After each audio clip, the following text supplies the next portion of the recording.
Hello, good afternoon, everyone. And I hope you can see me as well as hear me. This is Himanshu, the director of IIM Indore. And today I'm going to talk to you about leadership in times of crisis. Now, my plan is as follows. We have exactly 60 minutes by the clock, and I'm not going to make you wait more than 60 minutes. My talk is in three parts. So in the first part, I'm going to talk about what is leadership and how has the definition of leadership evolved over a period of time. In my second part, I'm going to talk about the 5 elements of crisis leadership. What are those things that you need to have in you if you want to face a crisis? And in the third part, I'm going to talk about how should you communicate as a leader during a crisis. So my plan is as follows. I'm going to speak for 10 minutes on each of these elements. And at the end of 10 minutes, every 10-minute slot, I'm going to take the questions there. So what I recommend is that you wait for those 10 minutes before putting in the questions. I can see many of you are wishing me. Thank you so much. And I can see some familiar names inside there. So every 10 minutes, I'll take questions for about 10 minutes, and then I'll go on to the next topic. Be that as it may, even if we run short of time, rest assured that we are going to end this at 4 p.m. So what is leadership? Historically, if I were to trace the history of leadership, whenever we thought of leaders, we always thought of leaders as either heroes or martyrs. So whenever we thought of leaders, the entire imagery which came in our heads was that of a person sitting on a horse, preferably black or white, and with a sword drawn in his hand. It was always his and not her. And the entire premise of leadership was that blood should be shed, either by this person of others or of this person for the sake of a cause. So we looked at leaders either as heroes or martyrs, and subsequently we started bracketing them under different categories. So we said that there are some leaders who are charismatic. So these are the leaders who had a vision, who had the personal capability to take risk. They made sure that they looked after their followers, and they always performed unusually, which means that they had an unusual way of actually handling things, and they were called charismatic leaders. And we were very happy with this particular characterization of leaders till such time that we realized that charismatic leaders also had a dark side. Now, that's not the subject matter of today, but at some point of time, I'll probably talk about the dark side of charismatic leadership. And then we started talking about transactional versus transformational leaders. And we said that transactional leaders are those who believe in either laissez-faire, which means they just delegate and then they disappear, or they go up a little bit and they manage by exception. So they are in a disappeared mode till a problem happens, and then they come in there to do some firefighting. Or at the most, a transactional leader can get into something called contingent reward mode, which means that they try to have a reward come punishment system by virtue of which they believe they can lead a collective. However, people said that people need to move from a transactional mode to a transformational mode. And therefore, in transformational mode, a leader always started with something called individualized consideration. These were the leaders who actually looked at the aspirations of the individuals in the collective that they were leading and tried to address those. Subsequently, they went on to intellectual stimulation. They stimulated their people intellectually and then tried to get the best out of them. Subsequently, the third mode they went to was called inspirational motivation, where they inspired people through their commitment. And finally, at their peak, at the pinnacle, they reached something called idealized influence, where they made their own life in such a way that everybody wanted to follow them. Gandhi was a transformational leader at his peak with idealized influence. However, subsequently, the definition as well as the paradigm of leaders actually shifted from leaders to leadership. And people said, hey, hang on.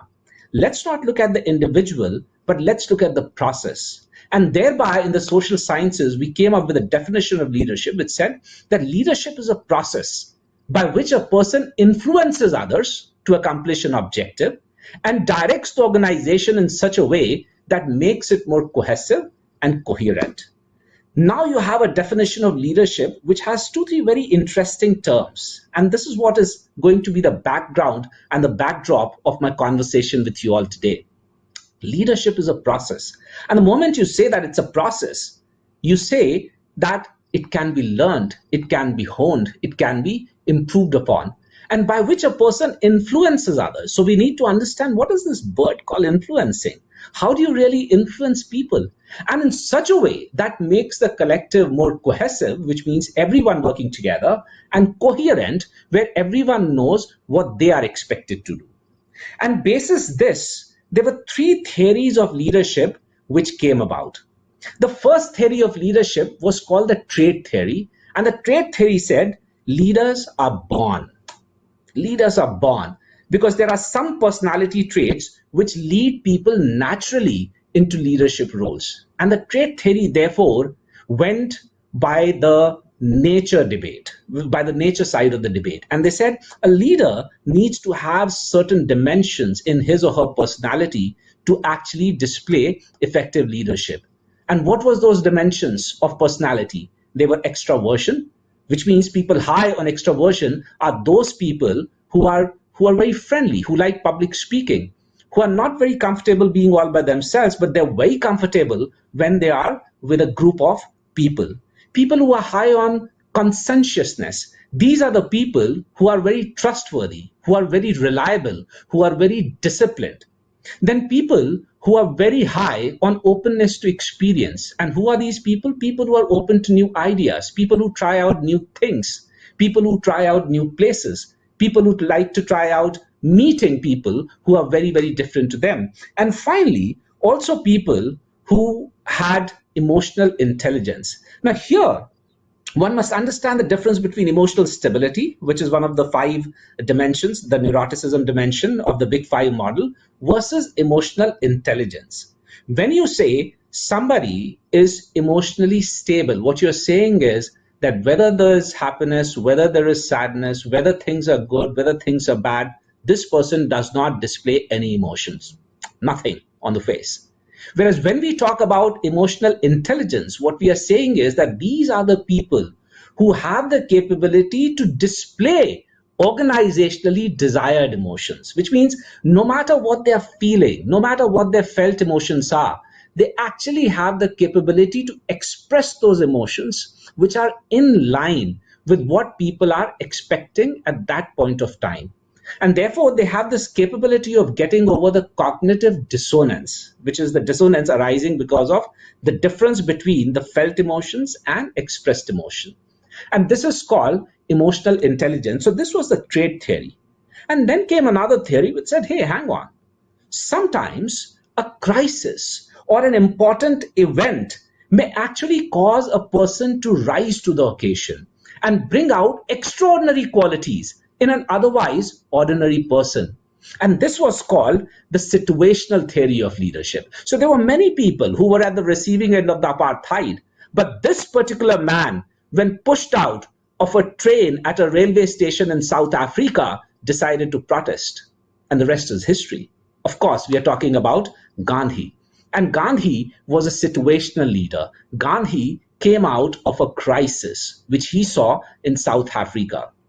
And based on the situational leadership model, there are several models which try to explain as to how a leader must adapt his or her leadership style basis the kind of a situation he or she finds himself or herself in.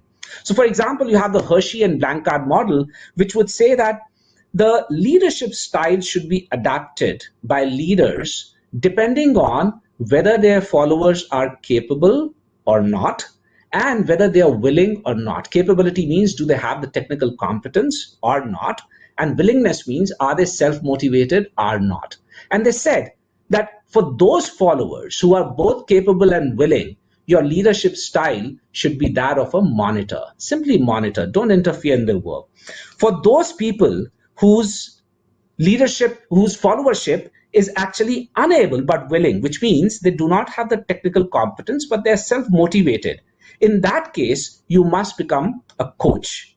For those people who are actually able but unwilling, they have the technical competence, but they're not self-motivated, For them, you have to become a support system. And for those people who are neither capable nor willing, you have to be directive. You have to actually tell them how to do things and make sure that you keep an eye on them. So this was a situational model of leadership. And finally, we had the behavioral theory of leadership. And the behavioral theory said that leaders can be trained. Leaders can be made. People can choose to become leaders, provided they learn certain leadership skills. And what are those leadership skills that you need to learn? That is going to be my second part of the talk. But before I get on to the second part of the talk, I'm done with the first part of the talk, which was to take you through the history of leaders and leadership and how this history has evolved over a period of time where we have shifted from looking at an individual to looking at the process itself. So this is the time when I'm going to take some questions. So any questions?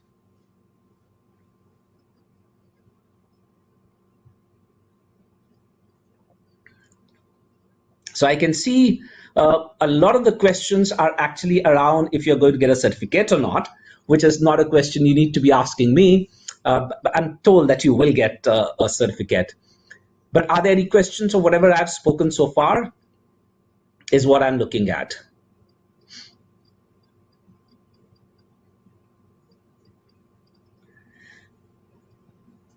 So what is the difference between level 5 leaders and charismatic leaders? And then I have something, are leaders born or leaders made? Would it be useful to see them as a combination of three theories? Authoritative, moral leaders, which category does an individual fall? Okay, hang on. I have made a quick note of some of these. Let me try to look at the difference. You see the difference between other forms of leaders and charismatic leaders. And I'm glad that you've asked me this question. On the transformational leaders or the type 5 leaders, they all have a vision. They have this personal capability of taking a risk. They also look after the well-being of their followers. But where charismatic leaders differ from other categories of leaders, including type 5, is that charismatic leaders have an unusual way of actually doing things. So you can never predict their behavior. And which is why the question which is also being asked is there a flip side to it? Is there a flip side to charisma? And the answer is yes, there is a flip side to charismatic leadership. I said that there was something called the dark side of charismatic leadership. And the dark side of charismatic leadership is that they suffer from something which is called the dark triad of leadership. Very many times, these charismatic leaders tend to actually go beyond the organization, which means that they become so self-absorbed that they think that they are bigger than the organization. They think that the organization is never going to survive without them. And they get into something called the dark triad of leadership, which I have spoken about in a paper of mine that was published in Organizational Dynamics. And the dark triad of leadership is narcissism, psychopathy, and Machiavellianism. Narcissism is when you're so self-absorbed that you think you are the center of the world. Machiavellianism is you are manipulative. So for you, ends justify the means. So once you have decided that this is what you want to be, this is where you wish to reach, you will go through any means, you will use any means to reach that particular position. And psychopathy means that some of the decisions that you take may actually be harmful to many people, but you don't give a damn. And this dark side of the leadership is this dark triad of the leadership is actually the flip side of charismatic leadership. The other question which has come in through many of you, the nature versus nurture debate, and is there a balance between the two? Now, this is a debate which is endless.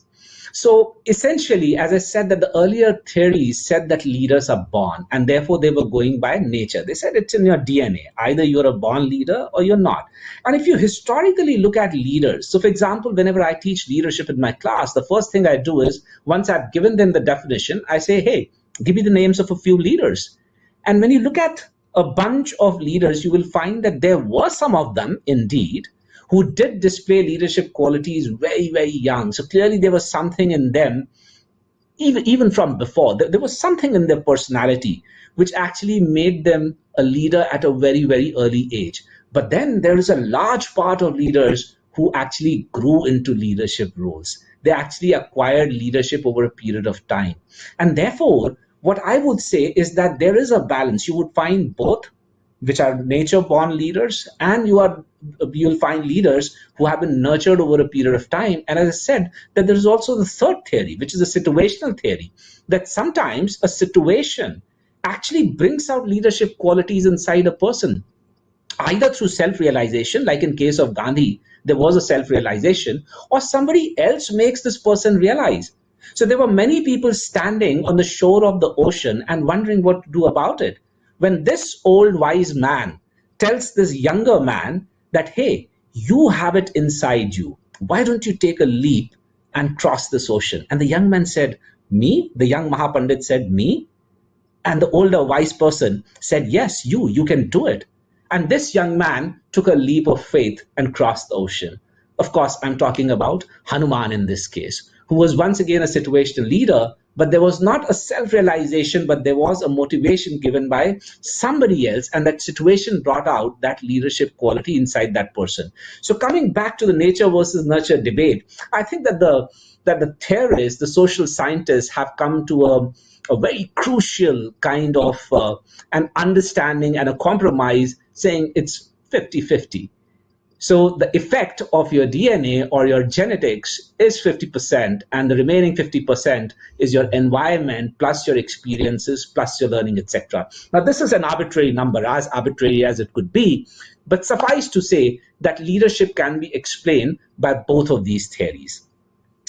One of the other questions is, when you're naming individuals and asking me to slot them, I don't think it's in my place to slot anybody in any of these leadership roles, or in leadership styles, or even in these leadership dimensions, for the simple reason that I don't know them very well. I mean, I know that the people that you're talking to me are public figures, but be that as it may, I don't know them very well. Even if I make a judgment, my judgment would be based on something that I know from their public life, and that is not something that I would want to actually talk about, not individuals. How to be an admirable leader? This is very interesting. Admirable, I really don't know what you mean by admirable leader. Why? Because there are two things over here. Are you looking at admiration from other people? Because if at all you're looking at admiration from other people, there is a chance that you may also start looking at approbation from other people. And by approbation from other people, what I mean is that whenever you make a decision, you would want to look at other people and how they are reacting to it and whether they liked your decision or not.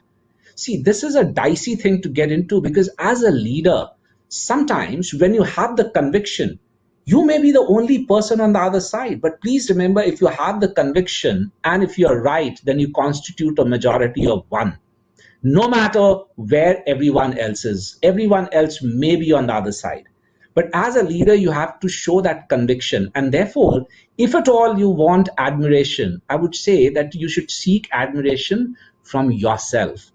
Don't look for approbation from without, from the outside. Look at approbation from within. Make sure that whatever you are doing, whatever decisions that you're taking, you are taking them with a very, very clear conscience. How to measure leadership in a situation of crisis. I will talk about the dimensions of leadership in a crisis shortly. A difference between managers and leaders. Very, very cliched statement, but managers manage while leaders lead, which means managers are more operational. They try to look at more of the execution part, whereas a leader is both a visionary and an action-oriented person. But here, let me give a caveat. It is not that only vision is good enough for you to become leader. Please remember, if you have a vision, but you do not execute it, you do not put into action, then you are simply a dreamer. You're simply a dreamer because you're not putting anything into action. If you're only action-oriented, but you're not visionary, then you can be a good follower. And if you have neither, I'm sorry, in that case, you're neither a manager nor a leader. In that case, you're pretty impoverished so far as leadership qualities are concerned. So remember, a leader is a one who has a vision and then makes sure that he or she executes that vision with consistent and persistent action. Does situational leader work every time? It does. It does. In fact, the situational leadership model that I spoke about should be used not merely to actually apply that leadership style with other people, but should also be used to delegate power. So if you want to delegate your role to somebody, so let's say you're going on a leave or you're unwell and therefore you want to delegate your responsibility, make sure that you delegate your responsibility only to those followers who are both able as well as willing. Do not delegate it to somebody who's able but unwilling, or who's willing but unable, because that will lead to a disaster. So make sure that you've always categorized the people, the collective that you're leading, into these 4 categories and delegate accordingly. All right. So I think I have taken enough so far as this particular thing is concerned. And some of the questions that I can't take, if in the end, time permitting, I will take them again. But let me move on to the second part of my conversation, which is the elements of crisis leadership. Now, oh, wow. Oh, so you can probably see on the other side that there is a book. And incidentally, that's the only book that I've written so far. My 2 other books are in the pipeline. The book is called Negotiation and published, of course, by McGraw-Hill, which is organizing this particular webinar. In my book, I have spoken about the 5 dimensions of negotiating ability. And in fact, those 5 dimensions of negotiating ability map on to what I call the 5 elements of crisis leadership. And this also maps on to the behavioral theory of leadership, where you actually say that, hey, what are the behaviors which if I perform and practice, I can actually become a leader? So therefore, my recommendation to you here is practice these 5 behaviors. Inculcate these 5 things inside you. The first one is called artfulness. Artfulness is a mix of shrewdness and calculatedness, which means that you need to have ability to manage expectations and you need to have a foresight. Try to build this capability inside you. What does foresight mean? It means that you should be able to anticipate the consequences of your action. You should be able to anticipate what is outside that window, what is beyond that wall, what is outside that door, which means that you need to reflect. You need to always take a pause and reflect before making a decision, thinking, okay, what can this lead to immediately? What can this lead to in the midterm? What can this lead to in the long term? For example, a situation such as lockdown. If you actually lock down at a particular time, what is the time at which you should lock down the country? Because if you do it a little early, you will have a situation where you actually need the lockdown, but you've actually locked down for so long that people can't take it anymore. If you lock down too late, in that case, you may have already allowed the infection to set in. And therefore, having that kind of a foresight and also ability to manage expectations. Now, this is a little philosophical, to allow me to engage you in a little bit of a philosophy. Most of us think that we are individuals and we try to stamp our individuality on the face of this earth. Now, are we really individuals? Are we really individuals? This is a question that many philosophers have tried to answer. And there is a particular philosopher, I love his work, Jean-Paul Sartre, a French philosopher. Now, when do you really become an individual? When do you really become an independent entity? When the doctor cuts the umbilical cord. Yeah, the doctor cuts up, because before that you're deriving everything from the mother through the placenta. When the doctor cuts the umbilical cord, you become an independent identity. Ironically, at the same time when you're born, you become something else. You become a son or a daughter. You become a brother or a sister. You become a nephew or a niece. You become something that Jean-Paul Sartre calls reciprocal roles. Roles where there are 2 people.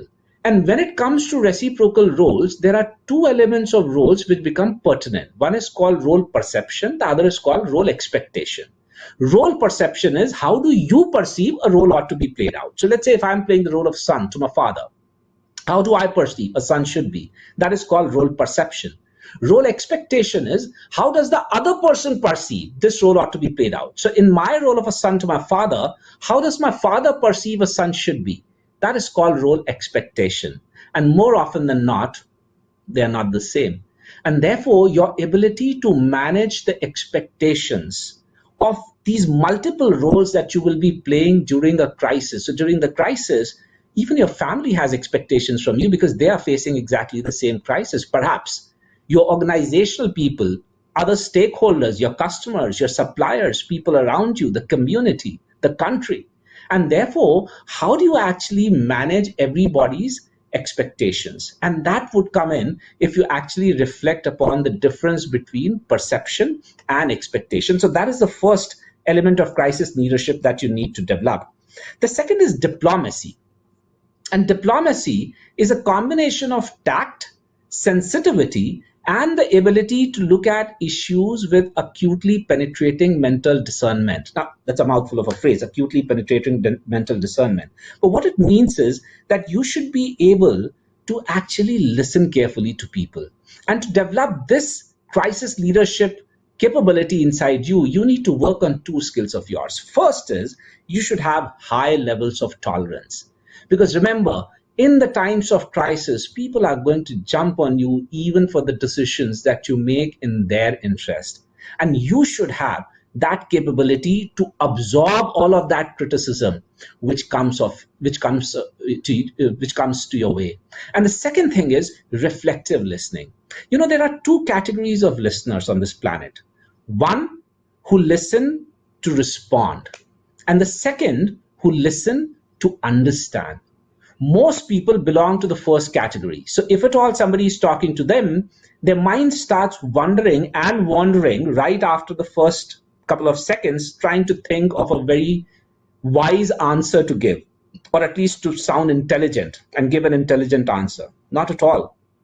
In crisis, a leader has to listen to understand and not to give smart answers.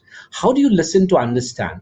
Make sure that you're not interrupting people when they are talking to you. Make sure you're not interrupting people when they're asking you questions. Ask open-ended questions. Probe. Try to delve deeper. There are some things that people say, and there are many things that people don't say. Try to even understand those things that they are not saying. And that is the diplomacy part. The third element of crisis leadership that you need to develop inside you is detachedness. And detachedness is about rational thinking and dissociating judgment from desire. So differentiate what is coming from your head versus what is coming from your heart. And to get this, you need to actually work on these couple of skills. One is devoid of ego. Let go of your ego, because remember, the moment you bring your ego in, you will never respond to the crisis. You will respond to your sense of looking important or showing your importance to the other people. And also, in the times of a crisis, act only after due deliberation. I'll give you an example from my life. So these were my early days in academia. I had just joined academia, and I was given a consultancy assignment where I had to go to this place, and there was this public sector company which was being privatized and sold off to a Canadian company. And my job was to hammer out the terms and conditions of this particular sale. So I went there. I was sitting with the CMD in his office. And while we were talking, I heard some voices coming from afar. But initially, I didn't pay much attention to them. But when those voices became a little louder and they became a little closer, they became a matter of concern to me, because those voices were saying, Himanshu Rai, Murdabad, Murdabad. I am Professor, Wapis Jao, Wapis Jao. And I said, hey, hang on. Himanshu Rai, me. I am Professor. Me. Clearly, this is about me. Lo and behold, after a few minutes, there was a knock on the door of the CMD. He went to open the door. I followed him. About 400, 500 odd people in the foyer shouting and sloganeering, Himanshu Rai, Murdabad, Murdabad. Now, I went and asked him. I said, what's the problem? What happened? And this big giant of a person, clearly the pack leader, comes to me and says, "आप क्या इस संस्थान के हैं? Are you from this organization?" I said, "No." आपके परिवार का कोई भी इस संस्थान में है? Is anybody from your family a part of this organization? I said, "No." तो यहाँ क्या कर रहे हो, वापस जाओ. And he pushed me. And then the heckling started. So I was being pushed around. And this was a crisis. This was a crisis situation for me, at least, because there were 400, 500 people. Now, had I brought my ego in, I would have done one of the two things. I would have either pushed back, and had I done that, surely enough, I would have been beaten up, because no matter how great a person I might be physically, there were 400, 500 people. Or I would have said, forget it. Why am I even putting my life on danger here? I should just go back and leave this entire thing. But the whole point was, I always wanted to be somebody who was good at negotiating with people. I wanted to be the best negotiator on this planet, and I continued trying to be one. And therefore, I dealt with crisis by not letting my ego come in. Instead, I just raised my voice and I said, hang on. You can continue doing this for the rest of the evening, but I'm not going back. However, let me assure you another thing. I'm not going to put even one word on the terms and conditions of the sale till I've spoken to every one of you. So why don't you guys come in and let's have a conversation? And I immediately picked up that guy who had first pushed me, 2-3 of his henchmen who were around him. And all throughout, my eyes were darting around and I was trying to identify those people in the crowd who did not like what was happening to me. And since I had managed to identify 4-5 of them, I brought them inside. The moment I had these 10 people inside the CMD's office, I started talking to them. And within 5 minutes, one of them broke down and he said, "Sir, job chali jayenge." And that's when I realized that their problem was not with the selling of the public sector company. Their problem was that of attrition. They were afraid that some jobs may get lost because of this particular transaction. And at that moment itself, I told them no attrition. That'll be one part, that'll be the first part and the most important part of the terms and conditions of the sale. However, I said the other organization cannot afford to give you the kind of salary that you're used to in a public sector organization. So all of you have to actually take a haircut. You have to take a pay cut. And thereafter, I just had to negotiate with them as to figure out as to what kind of a pay cut all of them had to take. Now, this was possible. I could handle this crisis, even though it was a minor crisis, because I let go of the ego and acted only after due deliberation. So extremely important to be detached.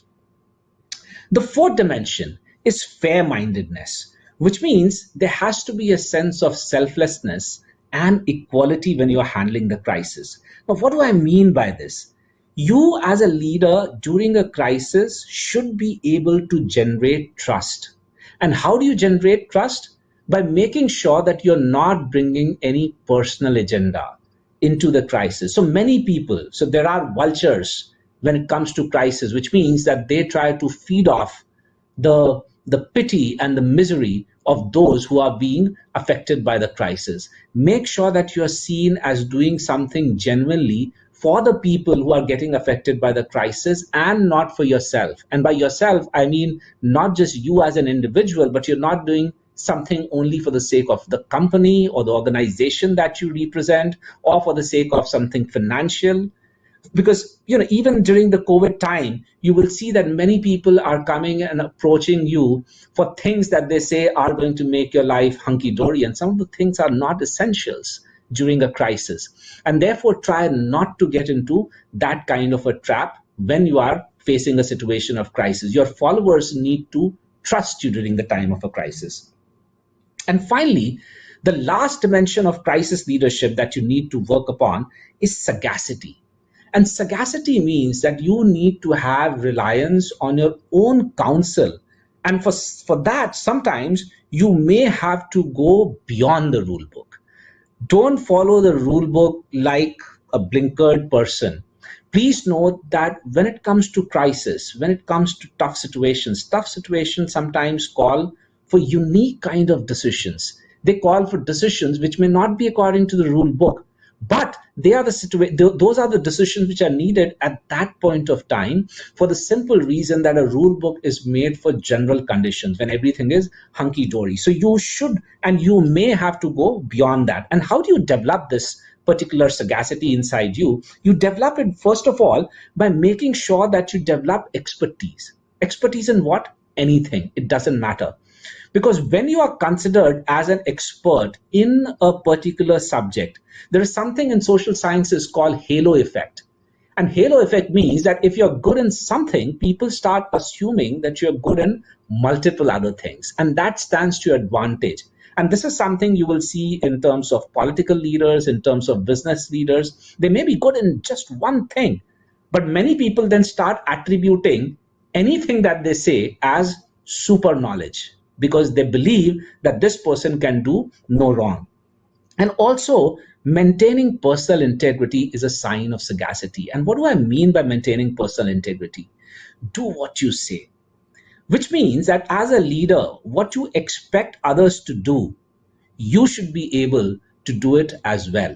So for instance, we are facing this crisis even in our campus. So at IIM Indore campus, we have 150 families which are still here, and we have about 80 students which are still here. Most of them are, of course, doctoral students for whom home is this, but we have about 20 students who could not go to their home for multiple reasons. Either parents were not there, or there was a lockdown before they could actually get out, or some of them genuinely thought that this place was far more safer than wherever their parents were. Be that as it may, I have to run this campus with less than 1/4 of the helping staff. So be it housekeeping, be it security, I have less than 1/4 in each of these categories, be it mess workers, etc. Now, what do we do? So what we have done is we have actually on within 3 or 4 days time, I actually asked the campus residents to volunteer. And what I did was I divided the chores into multiple categories. So I said, we have gardening. We have a beautiful 200-acre campus. I would love to see you people once things are okay. And it's a very green campus, so we have lots of plants. We have a dog shelter, so we also take care of animals in this campus. We, of course, have lots of security points in this perimeter because this campus is built on a hill. So the terrain is such that makes the security of the campus a little difficult, a little more difficult than, say, the other campuses. We have to run the mess.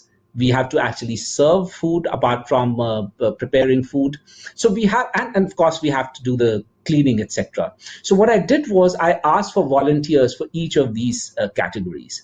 Now, clearly, other categories, there were people who were far more willing to go for security or for gardening, etc. But when it comes to cleaning and sweeping, jharu lagana, pocha lagana in the campus, throughout the academic block, and it's a huge block, there were less volunteers. Now, what do you do as a leader? As a leader, you pick up the toughest of jobs. And therefore, I started leading this particular volunteering activity of cleaning. So the first day when I went there, apart from me, there were about 4 or 5 odd people. And we started cleaning, and it took us about 2 hours to clean a particular portion that we had thought. But the next time when I went there were 10 people. And the last time when I went there were about 20 people who were willing to do this. Now, why were they willing to do this? Because I showed them personal integrity, that I'm willing to do whatever I expect you to do. Now, once again, this is a lesson that Gandhi has taught all of us. And of course, nothing comes close to cleanliness. Taking care, if you leave your surroundings cleaner than you found them, you are doing a great service to this entire universe. But the point I was trying to make over here is that if you display personal integrity during the times of a crisis, you will find that many people are going to actually join hands with you. So these are the 5 dimensions of crisis leadership that you need to inculcate if you want to actually show this during the times of crisis, if you want to show leadership skills during the crisis: artfulness, diplomacy, detachedness, fair-mindedness, and sagacity. And the details of this you will find in my book. So I'll take a pause here after the part 2 of my session, and I'll take some of the questions here.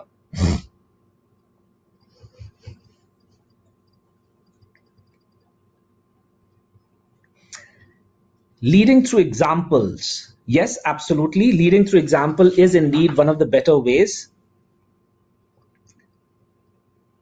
Wow, I mean, it's amazing at the speed at which you are writing the questions. What is the 4th element? The 4th element, as I said, is a fair-mindedness, which means selflessness and quality. And that means that you make sure that you generate trust amongst your people. the collective that you're leading, as well as make sure that you do not have any personal agenda. So don't seek glory in the times of crisis. People are going to make that out, because many a times we believe that, what if I do both? What if I also work hard but also seek glory? But the moment you do that, so for example, if at all you're giving out things and you have your picture pasted in there, at some point of time, people will remember, once a crisis is over, that this person tried to make use of a crisis. And that does not leave anybody with a good taste. Remember, people are very likely to forget what you did for them, but everyone will always remember how you made them feel. And therefore, if you made people feel that you're doing a charity to them, you're doing something because, not because it's a right thing to do, but because they are the downtrodden ones. Remember, nobody feels happy about such things, and they'll always remember that you treated them not with dignity.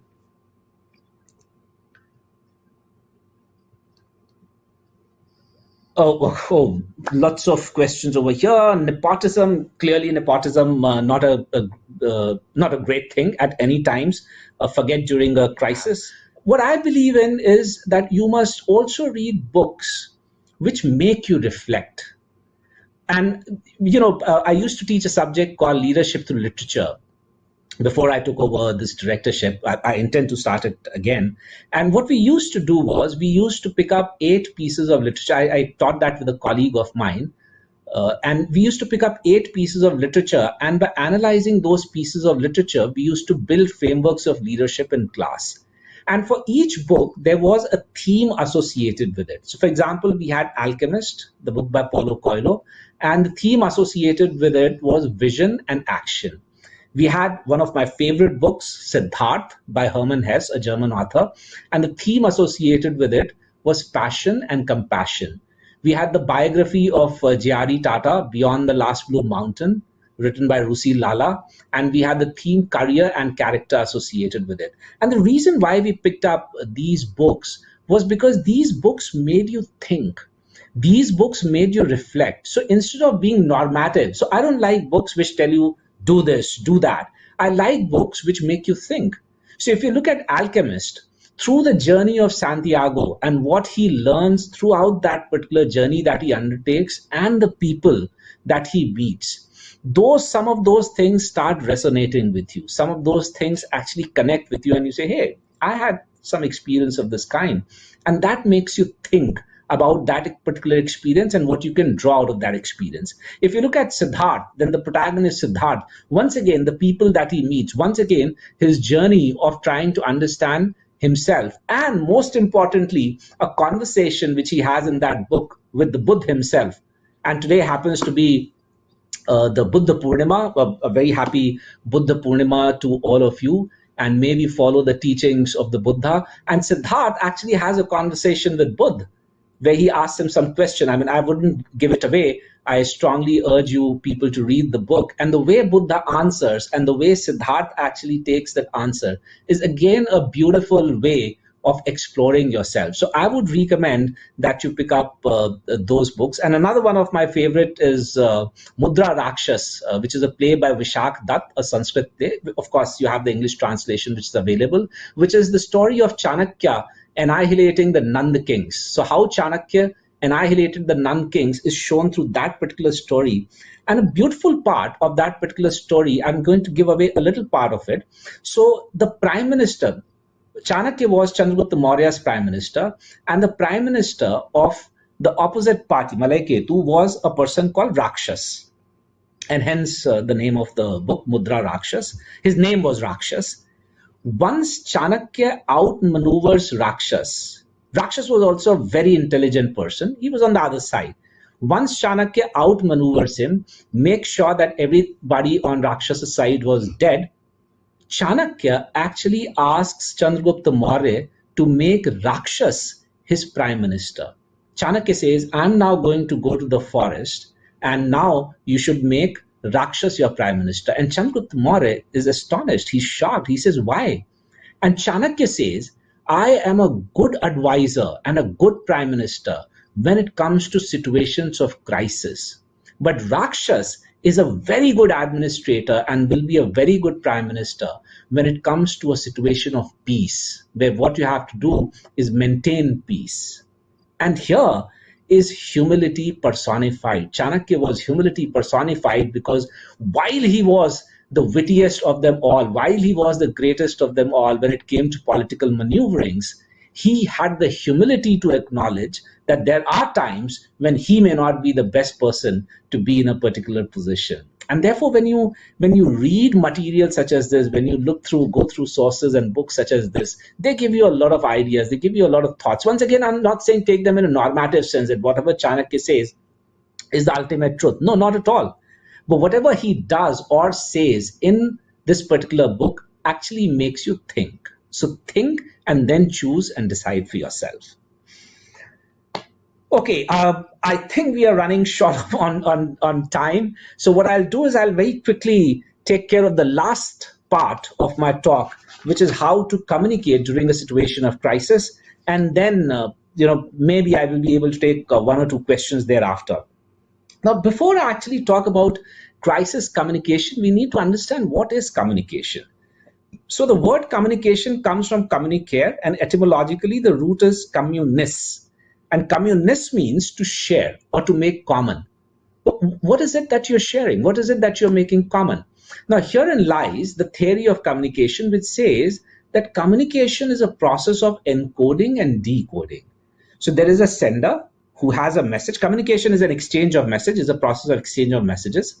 So there is a sender who has a message in the head, and the sender then encodes the message in terms of, say, words, a particular language, some actions, some gestures, etc. And then using a medium sends it to the receiver, and the receiver then decodes the message. And therefore, the important part of this entire thing is that how does the receiver decode the message is far more important than how the sender has encoded it. Because the way the receiver decoded the message will actually determine whether the receiver understood in the way it was meant or not. And therefore, you must understand that communication is not merely about how you speak. It is about what are the others hearing? What are the others making out of whatever it is that you said? Because sometimes we fall into the trap of equating communication with our grasp over the language. If I can speak great English, people think I'm a great communicator. No, not at all. I may be understood by some people who understand English, but I may not be understood by people who do not understand English or who do not understand complicated English. And therefore, please remember, it's not about you trying to play on your strength as a communicator. You have to play on the strength of the receiver and try and figure out what is the receiver far more likely to understand exactly the way that you intended to. Now, there are some barriers which come in the way, especially during the time of crisis. And therefore, the next 5 minutes, I'll talk about those barriers and how you should not fall into those traps during crisis as a leader. First is selective perception. Please note that people always perceive things the way they wish to. So, for example, if in a crisis you try and say that 20% people will get severely affected, versus if you say that 80% people are going to be left unscathed, they will not be affected. In that case, people are far more likely to follow you. This is what psychological research says, in the latter case rather than the former case. So if you say 20% people will get severely affected, come with me, do this, people are less likely to accept it, as compared to if you say we can save 80% people. 80% people will not be affected at all. So how you frame your communication becomes extremely important. Remember, in the times of crisis, there is negativity all the way. There's negativity everywhere. For example, if you look at social media, my goodness, it's unbelievable. If you look at the social media, you will get anxious irrespective of how positive a person you are. And therefore, as a leader, you are the person who's expected to bring about some calm, who are expected to show the silver lining. You're expected to show some ray of hope. And therefore, remember, even your communication has to be made in such a way that also brings out the positives, that also brings out some good stories that are happening during the times of that particular crisis. The second is information flow. Now, clearly, even as a leader, you can't be the person who can be talking directly to everybody. So you need some people who can then carry your message to the other people. Now, how do you actually do that? Most organizations use a hub and spoke model. So you have a hub, which could either be the leader, which could be the MD of the company or the CEO of the company, or it could be the corporate communications department or the public relations department. And then you have certain spokes. So from here, the communication or the message may go to a particular department, and then from the department, it might get percolated to the other things. Now, there was this very interesting study which we got done. So I'm not too sure as to how many of you know me personally or my life story, my professional life story, that is. So after my engineering, I worked with Tata Steel for 8.5 years before deciding to shift to academia. And of those 8.5 years, I spent 3 very beautiful years working with the corporate communications department of Tata Steel on a special assignment where my job was to get quality systems, start a TV channel for Tata Steel, and also draft the communication policy for Tata Steel. Now, we got a study done at that point of time across the steel industries in the world. And we got a study done on credibility of the communication, which was, we wanted this particular organization to find out who do people find the most credible source in an organization and who do people find the least credible source in an organization. Now, the results were very, very surprising, and I'm going to share them with you, although this study was obviously many, many years back. The result was that people found their immediate manager to be the most credible source of information. So for a manager, it was the assistant general manager. For an AGM, it was a DGM. For a DGM, it was a GM. Likewise, for a worker, it was the supervisor. For the supervisor, it was a charge man, so on and so forth. I'm talking about a typical hierarchical manufacturing process organization, because I was talking about the steel industry. But the far more important part and the weirdest part was, who did people find the least credible source of information? And believe it or not, it was the corporate communications department.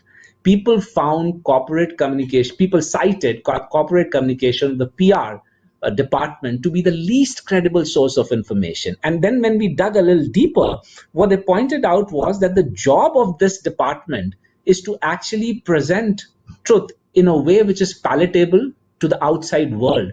And because it was the job to present the truth in a certain way to the outside world, even the people inside were unwilling to trust this information which was coming in.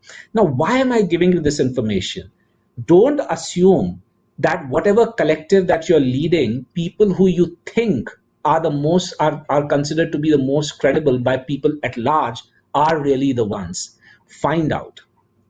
Find out who does the public, who does the collective, who does your organization, depending on whatever collective that you're leading.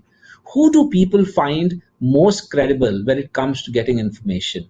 Is it a colleague? Is it a peer? Is it a subordinate? Is it the grapevine? Is it a particular bunch of individuals? Identify those individuals and make sure that those individuals are your spoke in the times of a crisis, while you are the hub through which the communication is being channelized. The third are emotional issues.